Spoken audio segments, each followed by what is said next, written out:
मशरिक़ वस्ता में अब हालात बेहतर हो रहे हैं। गजा में जंगबंदी हो चुकी है और सबसे अहम बात यह जो सबसे इमोशनल तस्वीरें निकल कर आ रही हैं कि हमास और इसके अलावा बड़ी तादाद में जो फिलिस्तीनी इजराइल के पास बंदी थे, जिन्हें उम्र कैद की सजा, जिन्हें फांसी की सजा, एक तरह से मौत की सजा दी गई थी, वो अब इस मुआहदे के बाद अपने अपने घर लौट रहे हैं।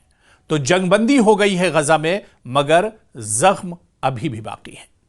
2 साल की हलाकत खेज जंग, हजारों अमवात, लाखों अफराद इसमें बेघर हुए, बुनियादी ढांचे की मुकम्मल तबाही हुई और इंसानी बहरान के बाद बिलाखिर इजराइल और हमास के दरमियान जंगबंदी हो गई है। अगरचे बंदूकें खामोश हो गई हैं, लेकिन यह खामोशी एक गहरी दबी हुई चीख जैसी महसूस होती है। गजा में हर तरफ खंडर है, बर्बादी है और मुहाजिर कैंप बने हुए हैं।